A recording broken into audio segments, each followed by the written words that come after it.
네, 부동산 아파트로 돈을 벌었던 수십 년 동안의 매우 뚜렷한 기억을 하루아침에 또는 몇 년 안에 지워버리기는 불가능합니다. 사람은 경험대로 하던 대로 투자합니다. 막을 수가 없죠. 탓할 수도 없습니다. 다만 그 기억을 바꿔주려면 매우 긴 시간과 강력한 의지가 필요하다는 건 확실히 보이죠. 역사를 바꾸는 것이기 때문에 그렇습니다. 대통령 비서실장이 다주택자 공무원들은 집 팔라고 해놓고 자신은 아직도 두 채 중 한 채를 팔지 않았다는 사실, 거기에 정부의 안일함이 엿보입니다. 립 서비스로 어떻게 할 수 있는 게 아파트 가격 안정이 아닙니다. 사상 최저금리에 1,000조 원이 넘는 사상 최대의 유동성이 시장을 움직이고 있습니다. 정말 의지가 있다면 의지를 실천해야 합니다. 지속적으로 매우 오랫동안 매우 강력한 의지를 가지고 실천하지 않으면 서울 아파트 가격 하향 안정화하지 못합니다. 역사를 바꾸는 것이기 때문에 그렇습니다. 네, 안녕하십니까. 세상에 이익이 되는 방송 최경영의 경제쇼 출발합니다. 저는 진실탐사 엔터테이너 최경영입니다. 유튜브 오늘도 함께 갑시다.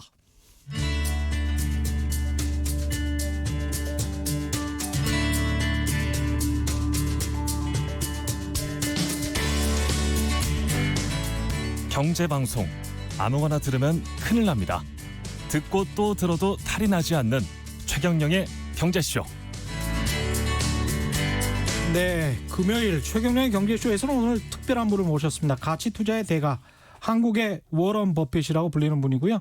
IMF 외환위기 직후 1억 원을 150원 넘게 불린 남자, 이렇게 신화로 불리는 분입니다. 영화 국가부도의 날에서 유아인 씨의 실제 모델이 된 분이라고 알려져 있습니다. 강방천 SF플러스 자산운용 회장님 나오셨습니다. 안녕하십니까? 네, 반갑습니다. 예, SF플러스 자산운용, 그러니까 자산운용사인 거죠, SF플러스는? 그렇죠. 예. 제품으로 말하면 제조사 해당되죠. 그렇죠. 네.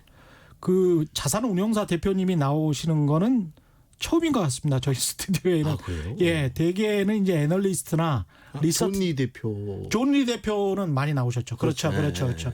존리 대표 나오셨고, SF플러스 같은 경우는 어느 정도 규모입니까?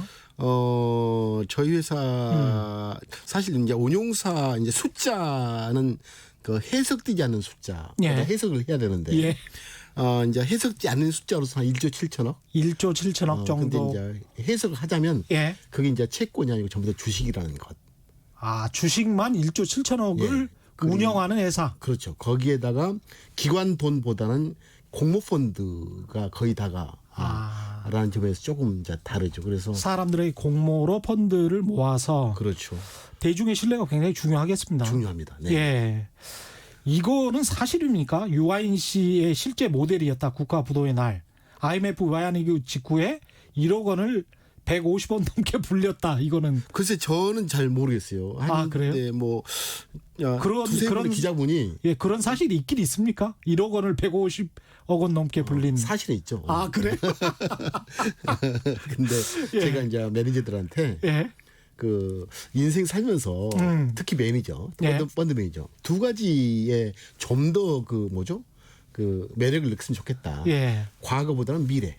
예. 그리고 타이틀보다는 능력을 먹고 살자. 그렇죠. 라는 점에서 예. 방금 그 과거 그 1998년에 그 IMF 150억 저희 과거 예. 또한 항상 늘 잊으려고 사실 저한테 잊혀진 얘기예요. 그래서 미래와 능력을 먹고 살아야 되는 우리 그 펀드맨 입장에서는 예. 뭐 그냥 뭐 스쳐 지나가는 나무 얘기처럼 아, 스쳐 지나갑니까? 1억 원으로 150원 벌었으면 저 같으면 은퇴할 것 같은데 스쳐 지나가는 거군요, 이거는. 네. 야, 더 이제 큰 미래가 있기 때문에 더 큰 미래를 위해서. 네, 그렇죠. 이게 일종의 어떻게 보면 본인과의 어떤 싸움, 경쟁, 시장과 본인과의 싸움과 경쟁, 본인의 합리적인 추론과 판단이 맞다, 시장에서 적중했다.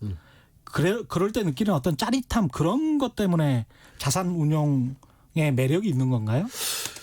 저는 그런 것 같아요. 사실 예. 제가 우리 증권업 회사에 입사한 지가 1987년도에 입사를 했는데 예. 입사는 2년 이제 입사하자마자 전산실에 근무했어 사실은. 예. 87년 6월에 입사해서 89년 3월 달까지. 전혀 다른 영역이잖아요. 그렇죠. 예. 전산실에 있으면서 느꼈던 감정은 나는 좀 그쪽과 맞지 않다. 라고 이제 하면서 회사를 이제 그만둬서 이제 이 길을 왔는데 원래 길을. 프로그래머였는데 그렇죠. 프로그래머. 펀드 매니저가 되신 거죠? 그다음에 이제 프로그래머 하다가 예. 다른 회사에 이직하면서 지점 브로커, 예. 주식 매매 중개업 브로커를 하다가 지점에서 지점 영업사원을 하다가 예. 그다음에 이제 그 펀드 매니저로 본사로 갔었죠. 신화가 많네요. 정말 일반 어떻게 보면 영업사원에서 시작해가지고 그렇죠. 지금 예. 1조 7천억의 자산운용사의 회장님을 하고 계시니까. 뭐 이제 남들이 이제 회장 타이틀 붙여주니까 회장이지만 저는 사실 저희 이제 칭호는 영원한 펀드 매니저. 사상이 작동하는 한. 예. 나는 회장 타이틀보다는 그 영원한 펀드 매니저라는 타이틀이 더 좋은 것 같아요. 그래서 항상 늘 영원히 현역에 있고 싶으시군. 늘 생각하는 매니저. 그리고 본질에 의심을 던지는 그런 매니저가 되고 싶은 거죠. 그렇게 지금 하고 있고. 네. 마키님은 남다르시네요. 딸기 피터님은 와 멋있당 이렇게 말씀하셨습니다.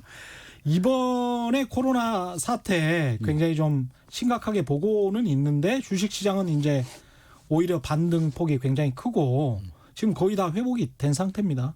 그렇죠. 그 이상 그 정도 거의 왔네요. 코로나 이전 사태의 박스권에 진입했죠. 지금 왜 그렇다고 보십니까? 글쎄 사실 기본적으로는 이제 주식시장의 주가 또는 시가총액, 주가 지수 이건 전부 다 가격이잖아요. 예. 이런 가격의 본질적인 백그라운드가 뭘까? 가격은 뭐가 만들까? 내가 이제 이런 고민을 늘 이제 해봐야 된다고 생각해요. 맞습니다. 빌딩의 가격이든 예. 경제적인 가격은 그 가격을 형성하는 뭔가 있을 것이다. 그렇죠. 그런 고민을 풀어내는 게 이제 저희들이라고 생각하고 또 모든 사람이 또 그렇게 고민을 해봐야죠. 예. 그래서 저는 이제 주식시장의 가격, 주가, 시가총액 또는 주가지수의 가격은 아마도 이 두 가지만 알면은 그것을 알 수 있지 않을까. 두 가지만 알면 된다. 그렇죠. 하나는 이익이죠. 이익. 예. 또 하나는 그 이익이 부여받을 프리미엄, PER. 그래서 이익과 PER을 곱해버리면 그렇죠. 주가 나오잖아요. 예. 그래서 저는 본질적으로 우리가 우주의 생태계, 사실 대자연의 생태계에도 뭐가 만들까라고 본질로 가보면 두 가지거든요. 예. 바로 물과 햇볕. 예. 그게 좀 코스모스든 소나무든 뭐 뭐든 간에 끝단에는 물과 햇볕이 다 되는 거예요. 물과 햇볕이 있어야 소나무가 잘 자라죠. 잘 자랄 뿐 아니라 모든 것이 창조물이죠. 거기에 각자의 DNA가 들어가면 이제 그게 코스모스, 소나무 뭐 백일홍이 되죠. 그런 것처럼 아마도 저는 가치는 뭐가 만들까라는 속에서 또는 주가는 뭐가 만들 속에서 주가는 바로 그 이익과 PER의 승수다. 곱셈이다. 예. 이제 그런 점에서 만약에 현재 시가총액을 해석한다면 이제 시가총액이 많이 떨어졌다가 이제 이렇게 다시 원상했잖아요. 그러면은 일단 이익은 조금은 마이너스 요인은 분명한 것 같다. 그렇겠죠. 벌써 1사분기, 2사분기, 3사분기. 그렇죠. 또 재발하면 좀 더 나 이제 이익은 어쨌든 잃어버린 이익이잖아요. 그렇죠. 안 벌었다고 다시 내년 후에 야, 너 그동안 고생했지 하면서 도와주진 않을 거단 말이에요. 그렇습니다. 벌써 이제 사라진 이익이었고 그 점에서 하나의 그 함수 중에 하나 이익은 마이너스 쪽이고 분명히 그러면 시가총액 2,200 포인트에서 떨어졌던 것은 좀 낮은 영역이 존재할 근거는 충분히 된다고 봐요. 다만 이제 PER 측면에서 이제 PER의 근거는 사실은 이제 이게 그 퀄리티, 기업 주주들의 좀 퀄리티가 좋아졌느냐 나빠졌느냐 해서 퀄리티 측면에서 중요한 거 뭐 변화는 없는 것 같고 제 눈에는 다만 이제 채권 이익, 채권 수익률과 비교한 주식시장의 PER, 그걸 이익 대비라 하죠. 상대적인 수익. 상대적인 수익률이 좀 나은 것에 대한 복원력이 균형을 잡아준 것 같다. 코로나 전과. 예. 그래서 수익적 관점에서는 네거티브, 마이너스, 예. 부정적 영향. 예. 그리고 최근 금리를 굉장히 많이 내렸잖아요. 예. 또 유동성도 풍부하잖아요. 그런 관점에서 채권 PER과 비교한 주식 PER 측면에서는 PER이 좀 올라갈 근거 속에서 아마도 이게 상충이 되면서 아마도 이제 2200포인트가 안착이 됐지 않느냐 생각을 저는 이제 해봅니다. 그러면 그런 어떤 두 가지의 오묘한 조합인 건데 그게 지금 현재는 적정 가격이라는 게 항상 이제 적정 균형점을 그렇죠, 찾는 균형점. 거잖아요. 네. 근데 이제 그게 적정하냐 네. 아니면 좀 많이 높게 평가돼 있느냐 네. 미래가 많이 반영돼 있느냐 예, 예. 어떻게 보십니까? 사실 여기서 더 올라갈 것인가에 대한 궁금증은 저는 네 가지 방향에서 우리가 보고 싶어요. 두 가지 네 가지 아주 확실하네요. 아니 사실은 예. 이제 관점이 필요하니까. 예. 네 가지. 예. 사실 관점이 없으면 오르면 오를 것처럼 보이고 예. 떨어지면 떨어질 것도 보이잖아요. 다 논리도 또 다 만들어낼 수는 다 있습니다. 만들어요. 예. 그래서 예. 저는 사실 기업 이익 그러니까 EPS 예. 또 PER 프리미엄률 예. 또 비즈니스 모델의 가치 이런 것들이 뭔가 변화가 있어야지 시가총액 주가가 등락이 될 텐데 그렇죠. 그런 점에서 저는 이제 뭐가 작동을 해야 되니 하나 혁신이에요. 혁신. 예. 혁신이 항상 성장을 만들고 예. 성장이 소득을 만들고 소득이 소비를 만든단 말이에요. 예. 그래서 혁신적 관점에서 무슨 변화가 있어야 된다. 예. 사실 2008년 이후에서 코로나 전까지 나스닥을 저렇게 강하게 만들어내고 지금도 나스닥에 대한 아주 멋진 플랫폼 장학기업들은 예, 눈만큼 오르잖아요. 예. 그게 혁신에 대한 대가거든요. 그렇죠. 예. 그런 혁신이 앞으로 더 이루어질 것인가? 이루어진다면 그 강도는 어떻게 더 셀 것인가? 2008 이후의 혁신보다 앞으로 이루어질 혁신이 무엇이에 그보다 또는 무엇이에 또는 그 모멘텀의 크기는 얼마나 클 것인가에 대한 해답을 우리가 줘야 될 것 같고 혁신의 성장이 없으면 시장은 꿈이 없기 때문에 멈춥니다. 그것도 한국 주식시장도 마찬가지겠습니다. 한국 주식시장이 과거 10년 동안 거의 박스권을 먼지 못한 이유는 혁신의 정체거든요. 혁신. 꿈이 없었네요. 그렇죠. 꿈. 예. 그래서 이제 제가 지금 이 시장에서 한국이 이제 2200포인트 정도 되는데 이게 3,000포인트, 3,000포인트 이상을 가기 위해서는 유동성의 힘보다는 첫째는 혁신이 뭐를 통해서 이루어질 것인가에 대한 이 얘기를 해야 된다. 관점을 해야 되고 예. 두 번째로는 사실은 구조조정에 대한 결과가 있어야 돼요. 구조조정에 대한 결과. 근데 구조조정이 최근에 없었어요. 없었죠. 그래서 예. 구조조정이 크면 클수록 예. 기업 이익은 과점적 이익, 있는 기업들이 이제 그 시장에 놓여 있는 균형적 이익을 가져오는 경향이 있습니다. 그렇죠. 구조조정이 얼마나 컸느냐. IMF 직후에 우리가 그걸 느꼈죠. IMF 이후에도 그렇고. 예. 2008년에 미국 금융위기 또한 IB은행을 세계은행을 없애버렸잖아요. 예. 구조조정이 굉장히 중요한데 이번 코로나 사태 때는 그런 게 좀 제 눈에 약해요.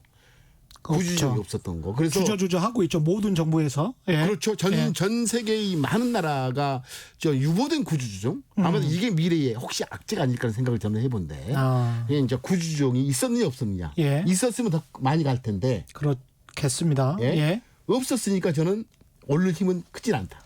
그러니까 살아남는 자들은 독과점을 할 수가 있으니까. 그렇죠. 예. 최근에 삼성전자 하이닉스가 영업이익률이 60대 70%간 이유는 수많은 경쟁자가 구조조정에서 퇴출됐기 때문에 가능한 다른 반도체 기업들이. 예. 예. 만약에 그들이 살아남다면 그런 이익 못 냅니다. 그렇죠. 그래서 예. 저는 구조조정의 문제가 두 번째 같고 자, 세 번째로는 투자의 문제죠. 투자예요. 투자는 기업의 소비인데 예. 기업들이 어떤 것에 대한 목적 의식을 갖고 투자를 해야 돼요.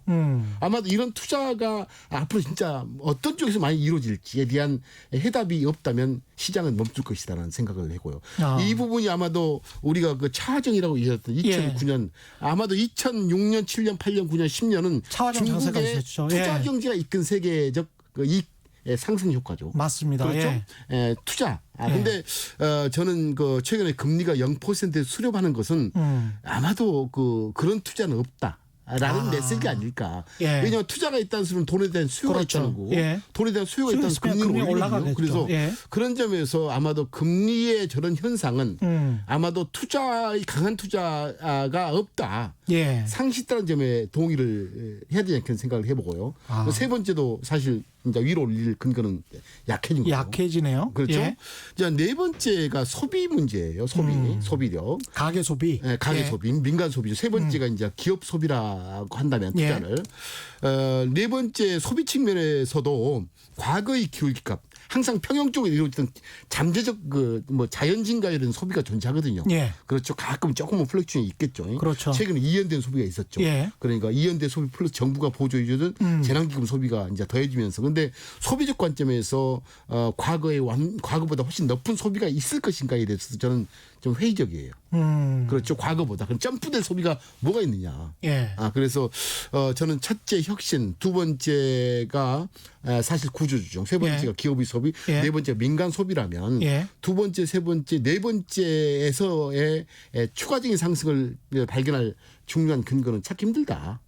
어떻게 보면 지금 사회적으로 전 세계적으로 대두되고 있는 양극화 문제나 빈부격차 문제가 좀 좁혀지면서 소비가 확대되는 것들도 바람직해 보이긴 합니다. 근데 그게 또 구조조정과 상치되는 또 측면이 있습니다. 그렇죠. 예. 이제 그런 쪽에서 이제 한계 소비 성향이 좀 높은 저소득자가 이제 뭔가 더 그렇죠. 좋아지면 예. 좀 소비적 견인 현상이 있을 텐데 예. 아무튼 그게 주식 주가지수 기업 이익을 주가지수는 기업 이익에 대한 함수니까. 그렇죠. 기업 이익을 올릴 만한 동의는 현상적으로 보이지 않는다.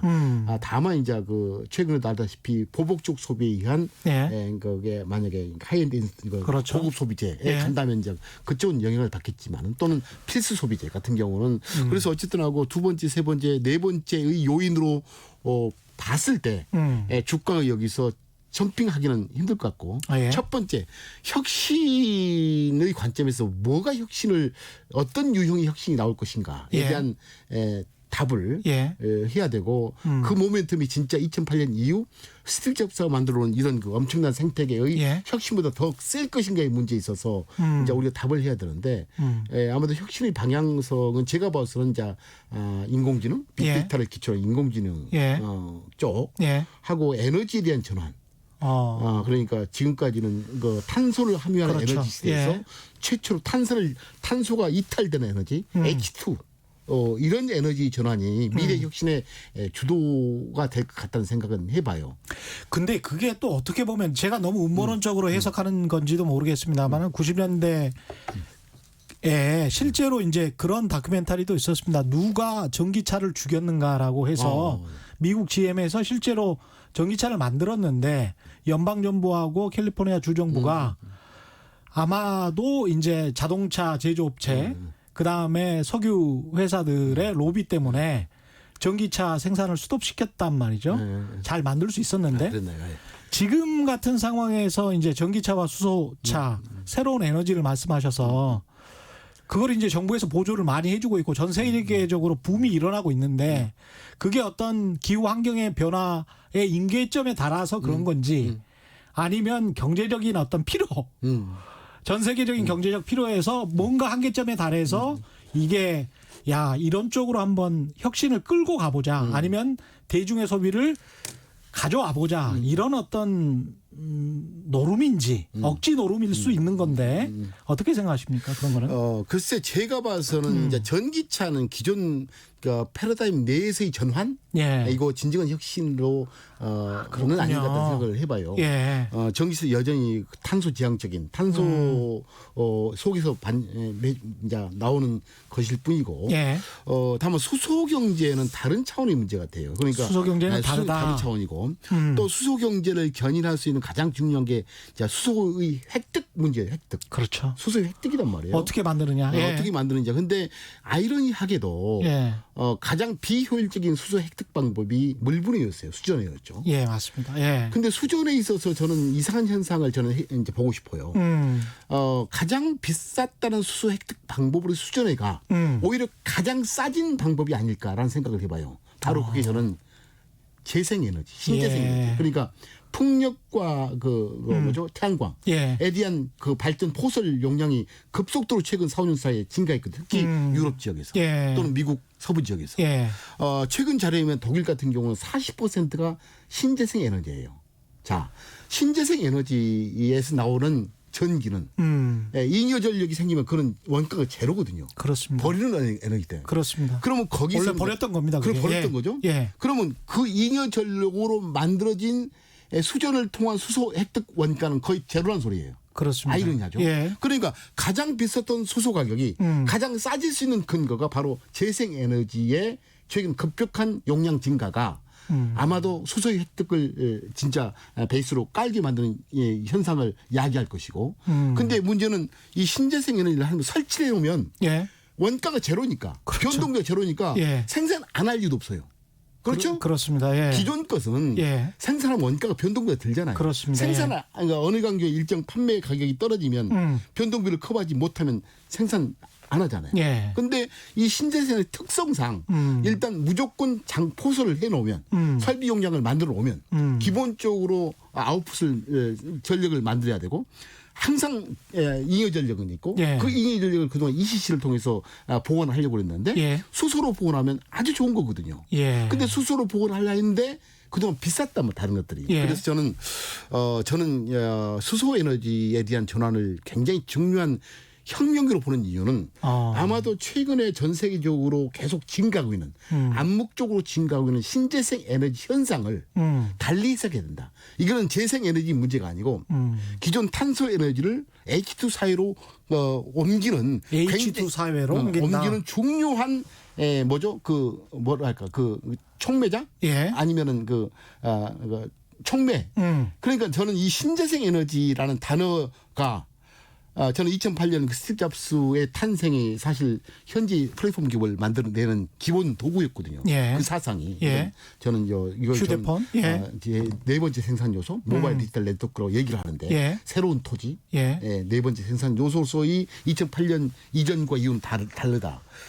그게 이제 스티브 잡스 역할이었다면 저는 신재생 에너지 역할이 에너지 차원에서는 C의 경제에서 예. H2 사회로 옮기는 스티브 잡스가 아닌가라는 생각을 해봐요. 자산운용사 대표님이 그 관심을 두고 있는 분야가 에너지 쪽이다. 이거는 굉장히 좀 의미하는 바가 큽니다. 왜냐하면 그 예. 가치 사슬이 사실 이게 이제 에너지도 굉장히 에너지는 사실 중요하잖아요. 예. 중요할 뿐만 아니라 에너지를 통해서 만들어진 산업 연계 사슬이 굉장히 크거든요. 자동차 시장만 봐도 전 세계 자동차 시장이 연간 3,500조 원, 예. 약 4천 조 원 되겠죠. 예. 연간 뭐 생산량이 8천만 대지 9천만 대, 그리고 대당 평균 가격이 4만 불로 추정했을 경우 약 3,500조니 4천조. 거기에 플러스 에너지 시장에 대한 원유 뭐 등등 하게 되면 예. 거의 뭐 가장 최고의 사실 시장이죠. 그 시장에서 에너지 분석은 당연히 해야 된다고 보고 그 점에서 혁신은 지금은 좀 이상하게 볼지 몰라도 어떤 엄청난 현상을 만들어낼지 저는 신재생 에너지에 주목하는 이유는 신재생 에너지가 아니고 신재생 에너지가 촉매자로서 예. 어떤 역할을 할지가 굉장히 저는 뭐죠? 그 호기심 있게 지금 예. 지켜보고 있습니다. 한국만 그런 게 아니고 사실은 이제 뭐 유럽 쪽에서도 지금 이 수소 경제에 관해서 굉장히 관심이 많고 자신감 있게 밀고 나가고 있는 모습이 보여서 저도 유심히 좀 보고 있습니다만은 역시 그쪽으로 좀 또 관심이 많으시네요. 근데 지금 이제 동학개미운동이라고 해서 주식 투자자들이 이렇게 막 움직이고 있습니다. 근데 과거와는 달리 굉장히 영리해지고 똑똑해졌다. 이런 평가를 받고 있는데 어떻게 그건 보십니까? 대단해요. 예. 아주 대단합니다. 사실 제가 87년 증권회사 입사하면서 전산실에서 근무하면서 제가 가장 좋아하는 예. 이제 회계학을 기초로 한 재무제표를 저는 못 봤잖아요. 전산실에 있었으니까. 예. 프로그램 해야지 예. 다른 일 하면 혼나잖아요. 예. 몰래 이제 일 끝나고 유가직원 신고서를 훔쳐보던 경험이 있었죠. 예. 그때 당시 많은 엄마 아빠들은 너 주식하면 망한다. 폐가망신해. 그래서 주식을 몰래 배웠어요. 몰래 병원이가 토론도 안 쳐. 그렇죠? 예. 그냥 남 얘기 듣고 예. 하는 게 이제 트로이카. 야, 예. 트로이카, 너는 트로이카야? 예. 아, 트로이카 사면 무조건 먹었고 공부할 필요가 없었던 거예요. 트로이카 건설, 은행 뭐 이런 것들을 트로이카 주라고 그랬었어요. 그렇죠. 무역, 건설, 금융. 예. 그렇죠. 무역, 건설, 금융. 예. 근데 사실 공부할 자료도 없었고 예. 또 주식을 하면 폐가망신한다는 그런 것 때문에 주식을 몰래 배웠고 아마도 근데 지금은 정반대 현상? 그렇죠. 오히려 부모님들이 더 하려면은 그리고 젊은이들 막 공부를 하더라고요. 아 그리고 그분들 그 친구들이 하는 생각들이 아주 멋져요. 아주 예. 멋져요. 예. 아주 멋진데 이제 한편으로는 제가 이제 걱정스러운 게 아주 이제 훌륭하고 또 충분히 그 배울 수 있는 환경이 돼 있고 예. 또 배워야 되고 알아야 예. 돼요. 주식이 어렵잖아요. 예. 그래서 아주 잘했고 저는 주식의 성공 투자의 4대 원칙은 첫째 좋은 기업을 사라. 또는 좋은 기업을 사라. 4대 원칙 나옵니다. 또 좋은 기업을 사라. 예. 좋은 펀드를 사라. 이런 좋은 주식과 좋은 펀드. 인기 있는 주식과 인기 있는 펀드 아니에요. 예. 좋은 주식. 좋은 거 다르거든요. 예. 그래서 좋은 주식과 펀드를 함께해라. 예. 두 번째 이왕이면 쌀 때 사라. 쌀 때 사라. 났을 때. 예. 그 남들이 힘들다 할 때. 막 남들이 막 돈 벌었다는 얘기 듣고 흥분할 때 사지 말고. 그렇죠. 제발 좀. 그래서 쌀 때 이왕이면. 예. 이게 가장 필요 충분주거든요. 사실. 거기에다가 좋은 것을 모르잖아요. 사실. 그렇죠. 모를 수 있잖아요. 그렇죠. 또 틀릴 수도 있잖아요. 그렇죠. 저는 그걸 같이 추정이 어려워. 가치 추정하러 그렇습니다. 예. 인간이기 때문에 저도 많이 틀려요. 예. 그래서 분산 투자하라는 거죠. 분산 나눠서 몰빵하지 말고. 예. 몰빵하지 말고. 그리고 네 번째. 예. 그러면 무던히 가지고 있어라. 팔지 말고. 제발 좀. 무던히 가지고 있어라. 네. 이 네 가지만 하면 되는데. 예. 최근에 우리 그 동학개미 운동은 첫 번째 좋은 기업과 좋은 펀드의 문제에 있어서 좋은 기업은 아마도 공부를 너무 열심히 했으니까 또 이렇게 이제 좋은 유튜브도 있으니까 저는 좋은 기업을 찾을수록 믿어요. 그런 덕분에 뭐 삼성 듣기로 삼성전자도 많이 샀고 많이 했다며요. 뭐 삼성전자도 주가의 상승 하락을 떠나서 미래는 어떻게 될지 모르지만은 어쨌든 좋은 기업이죠. 좋은 기업이잖아요. 그래서 첫째는 저는 좀 이거 이제 믿고 싶고 두 번째는 진짜 그렇게 행동했고 쌀 때 샀잖아요. 그렇죠. 뭐 용감하게. 기관 투자가 살지도 않을 때 혼자 사고 있어요. 그때 저한테 하는 얘기들이 야 개미가 산이 오르겠어. 야 처음에 그랬어요. 제발 좀 그런 소리도 하죠. 말을. 나는 개미든 누구든 간에 쌀 때 산 사람한테 칭찬하고 싶다. 쌀 때. 쌀 때 사야지 언제 사냐. 그렇죠. 나는 개미하고 뭐 동학개미든 외국인이든 아니면 누구든 간에 쌀 때 이왕이면 쌀 때 산 거 얼마나 훌륭하냐. 응원해야지. 뭐가 문제냐. 라고 해서 편지를 쓴 적이 있는데. 그렇죠? 두 번째는 사실 우리나라 훌륭한 펀드매니저보다 더 훌륭했어요. 쌀 때 샀다. 개미들이. 세 번째 분산 투자는 이제 꼭 해야 돼요. 분산 투자는 어느 정도의 분산 투자를 말씀하십니까? 사실 기업으로만 저는 이제 분산 투자는 개수의 분산이 아니고 속성의 분산이라고 얘기하고 싶어요. 속성. 개수의 분산은 증권주 20개가 분산 투자냐, 아니면 금융업 하나 그리고 소비재 하나가 분산 투자냐.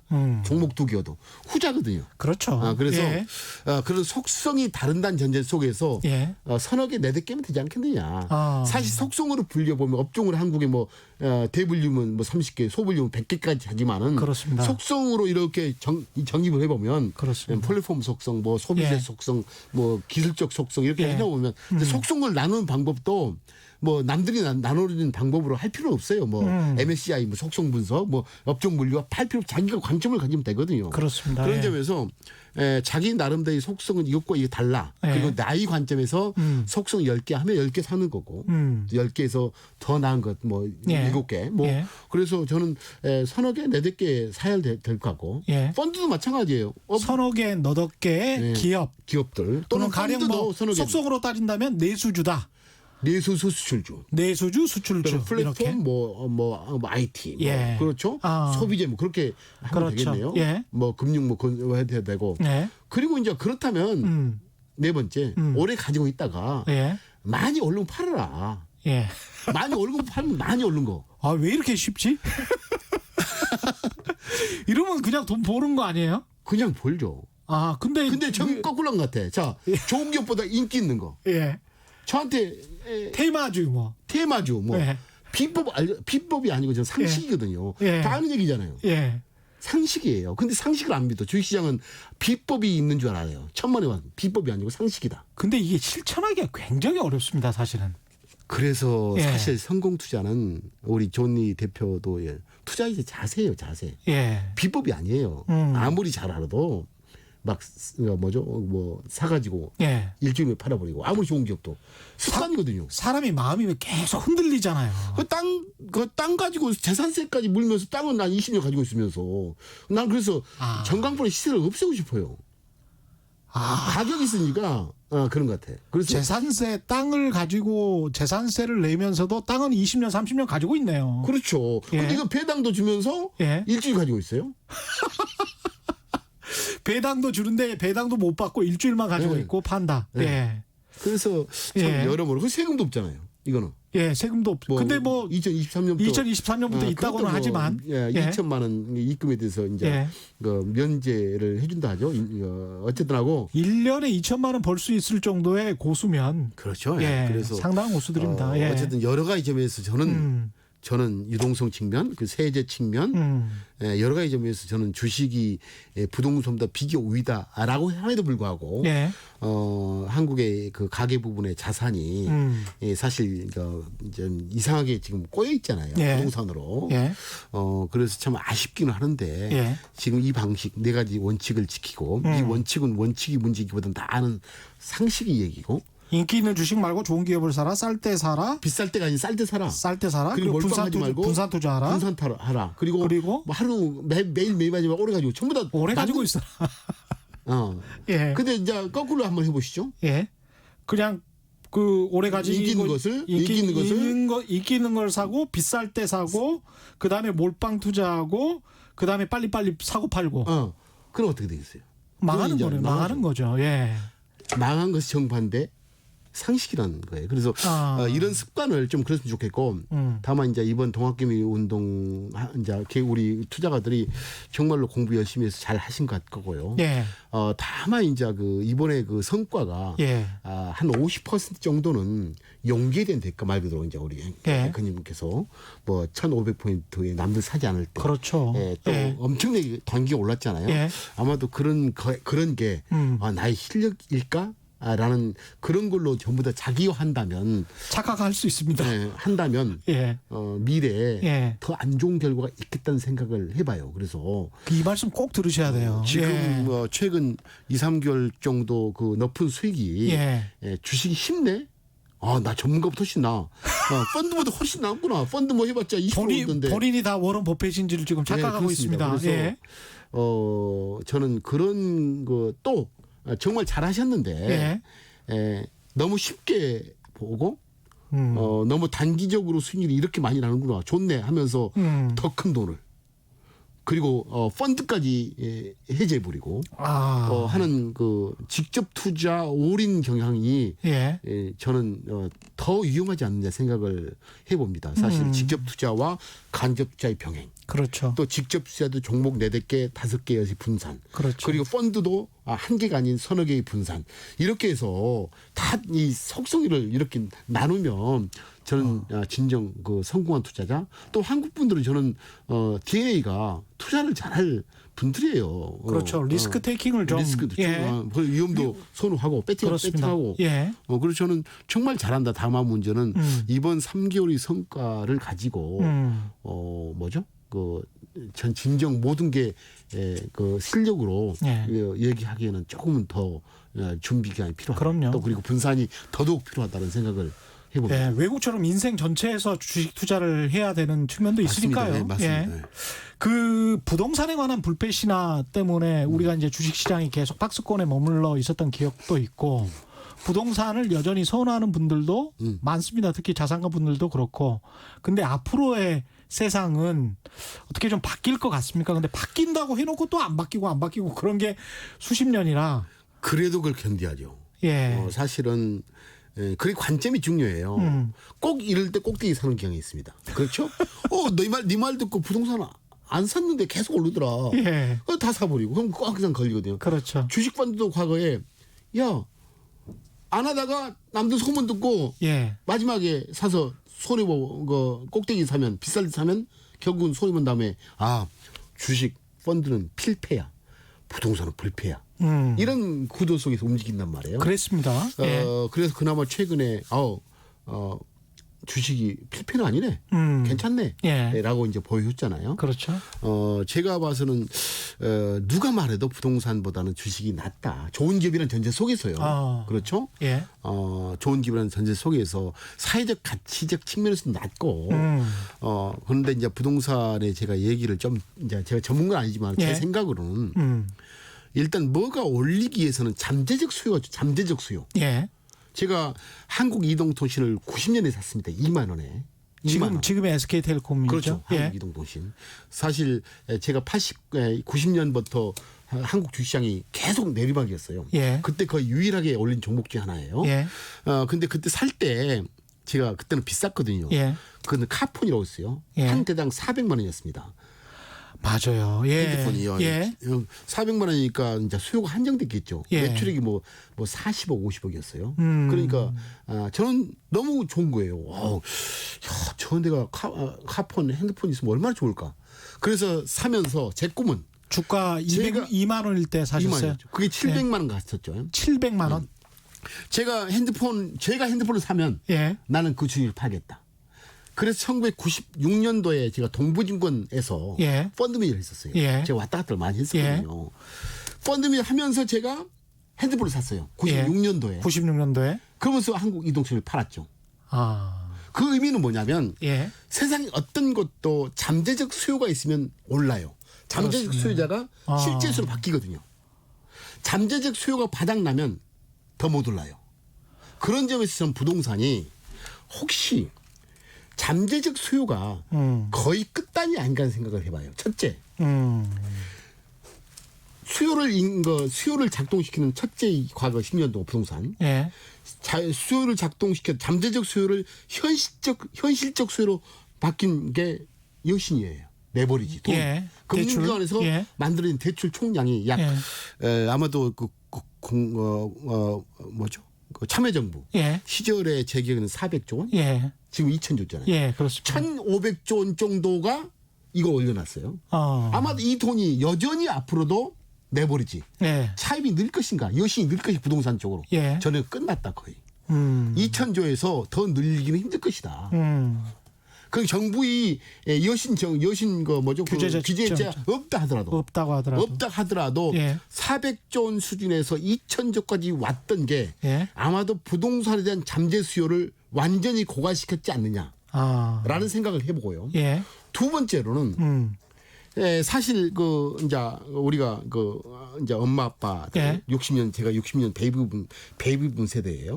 베이비붐 세대에는 잠재적 수요자가 이제 결혼하고 아기 낳으면서 이제 현실적 수요자로 등장했죠. 그렇죠. 그러면서 최근에 이제 마지막 잠재적 수요 한국에서의 부동산의 마지막 잠재 수요자는 저는 30대라고 봐요. 40대 50대가 아니고 20대는 아니고 20대는 엄마 아빠 거 받으면 됩니다. 그렇죠. 예. 이때는 엄마 아빠 거 받으면 돼요. 살 필요가 없어요. 그거 남아 돌아요. 그렇죠. 예. 왜냐하면 유지 출산율이 2.13명이나요. 그래야지 아들은 아빠 거 받고 그렇죠. 딸은 저쪽 아들 거 받고 하면 똔똔이에요. 근데 지금 1명도 안 된다잖아요. 그렇죠. 그럼 집이 두 채 형태가 남아도요. 엄마 아빠가. 20대는 그런 게 나와 20대까지. 20대는 살 필요가 없어요. 그럼 마지막으로 연령별로 30대인데 30대가 최근에 부동산 매매 최근 1년 사이에 1년 사이에 3분의 1 통계에 가면 30대의 부동산의 최근 2년 사이에 부동산을 구매했던 연령별 분표를 보면 30대가 3분의 1을 샀대요. 살 사람은 다 샀다. 그런 점에서 저는 금융 측면에서 내버리 측면에서 2,000조를 넘기 힘든 이거 내버리지. 이거 대출이죠. 대출 여력. 그리고 그 실질적인 그 잠재 수요에 대한 뭐죠? 고갈. 이 최근에 2년 사이 이루어졌다. 그런 점에서 이걸 누가 어디서 돈을 빌려 살 것인가에 대한 설명이 필요하다. 더 오르기 위해서는. 맞습니다. 누가 20대가 누구 돈을 은행 돈을 빌려서 사면 더 오를 텐데 저는 20대는 엄마 거 받으면 되고. 그렇죠. 그렇죠? 그런 점에서는 거의 잠재적 수요가 끝난 것 같다. 한편으로는 주시장에 기회이면서 네. 한편으로는 국가적 좀 위험일 수도 있죠. 그렇습니다. 이렇게 생각합니다. 예. 국가적 위험일 수 있죠. 특히 그게 신용 위험으로 은행에 또 전이가 되고 그러면 안 되니까 그런 측면에서 이제 정부가 사실은 그 가격 안정이라는 게 부동산 가격의 폭락도 걱정하는 측면이 있는 것 같습니다. 그렇죠. 사전적 예. 저는 그래서 오히려 그 규제도 좋지만은 공급 여기서 더 하면 안 됩니다. 사실 이 자료 있죠. 예. 이런 함정 자료를 제공해 줘야 돼요. 지금 현재 젊은 분들 같은 경우가 주택 보유비 얼마고 네. 앞으로 부동산 시장에서 공급량이 얼마고 신규 주택 물량 얼마고 그렇죠. 몇 년 뒤에는 부동산이 이렇게 있다. 그래서 사람들이 자연스럽게 통계적으로 함정 예측을 가능하도록 하면 예. 훨씬 더 부동산 규제보다 같은 병행을 해야 되겠지만은 그 통계 자료가 아파트 건축 허가 면적 다 나오거든요. 예. 다 나온단 말이에요. 그렇죠. 그리고 그 지역의 뭐 1가구 1주택 비율 뭐 그래서 그런 그 각종 그 함정인 그 주택 관련 지표를 만들어서 제공해 준다면은 예. 나는 오히려 이제 뭐 새로운 집을 짓는 것은 다만 이제 그 아주 그 소형 주택, 2인 1가구 주택이 많잖아요. 예. 1인 세대의 등장이 많잖아요. 그런 집에 대한 이제 조정은 필요하겠죠. 그런 집에 공급은 필요할 텐데. 그렇죠. 예. 너무 지금 가격이 오른다는 이유만으로 공급 지향적인 것으로 접근한다면 오히려 떨어질 가격에 더 이제 지금은 뭐 그럴 일 있겠어라고 하지만은 사실 떨어지면 한정이 없습니다. 그렇습니다. 항상 그래요. 예. 주식시장도 오르면 끝이 없이 오를 것 같지만은 예.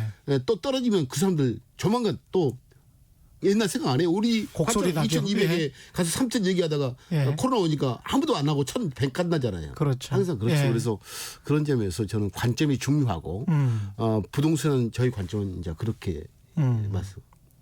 해외 주식 또 투자를 많이 합니다. 개인 투자자들이. 그렇죠. 이 경향에 대해서 그리고 충분히 이렇게 정보를 접할 수 있을까 외국 기업들인데 물론 미국 기업들도 많습니다만은 신흥국 증시 또 중국 증시까지 계속 그 투자를 하는 분들이 있는데 어떻게 생각하십니까 이 부분? 저는 그 사실 주식이 뭘까? 예.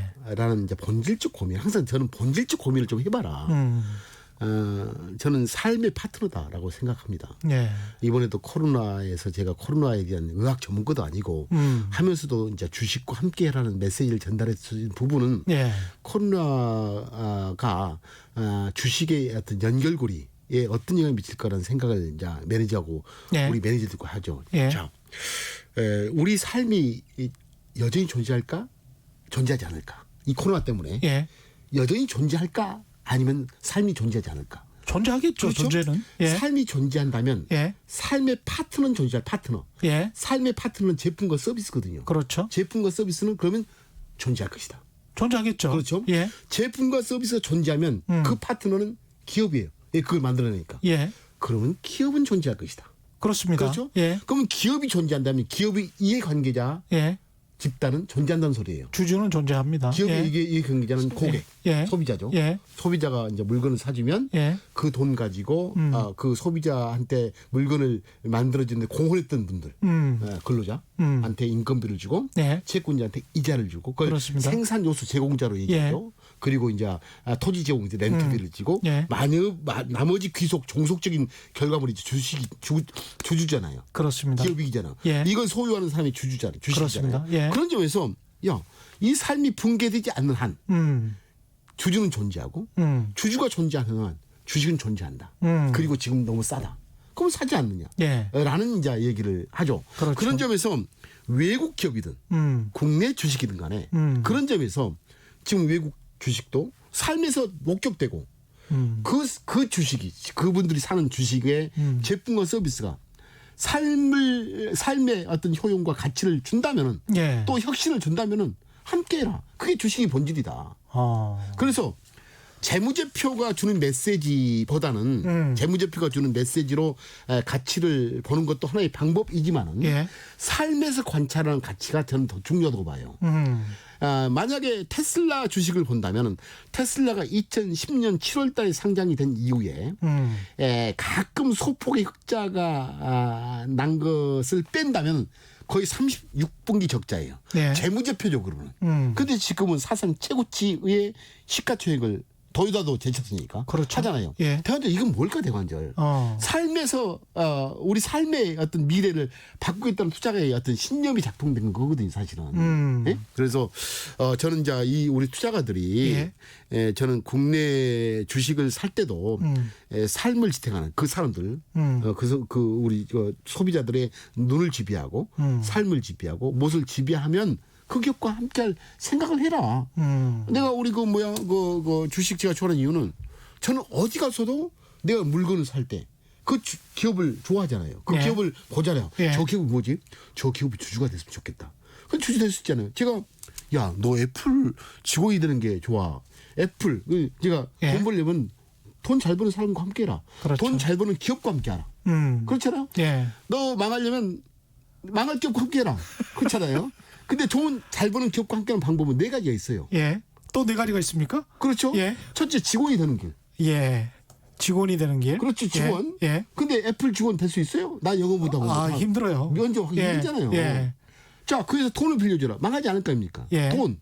그리고 그 회사는 납품만 해서 납품업자가 되라. 예. 그것도 못하면 주주가 되라. 그러네요. 예. 그게 주식의 본질이거든요. 주주가 제일 쉽네. 제일 쉽죠. 예. 애플, 아마존 그 주주가 납품하려면 뭐 어떻게 납품은 너무 힘들어요. 납품 안 돼요. 그래서 사실은 돈을 버는 것은 위대한 기업과 함께하는 거고 위대한 기업과 함께하는 방법은 4가지 방법이 있는데 그중에서 가장 쉬운 방법이 주주가 되는 거다. 그런 점에서 꼭 한국 주식이란 것을 한국 태다고 해서 다만 문제는 그 주식을 할 때 일단 그 이제 한계 정목보다는 이제 가치가 있다는 쪽에 좋은 기업을 함께 해야 되고 또 좋은 기업에 대한 그 탐색 과정이 또 어려울 수 있으니까 그렇죠. 이제 펀드가 존재하는 거고 그렇잖아요. 그리고 또 분산 투자하는데 돈이 없으니까 또 그런 기능을 대신에 펀드거든요. 그래서 저 직접 투자와 펀드의 균형 잡힌 투자는 아주 훌륭한 것 같아요. 세상을 막 그 여행해도 야, 나 저거 주주야. 그렇죠.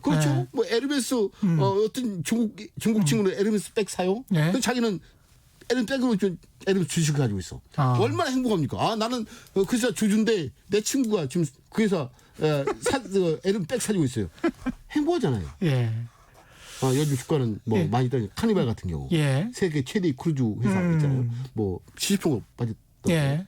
근데 할머니랑 크루즈 여행 갔는데 가장 높은 층 데크에 수영장 있잖아요.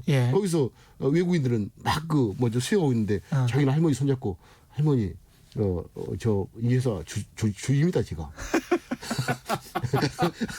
그래서 어떻게 주의냐 하면 S 플러스 무슨 펀드 샀는데 거기 우리 회사 그 주식이 있어요. 등등가 얼마 줘요.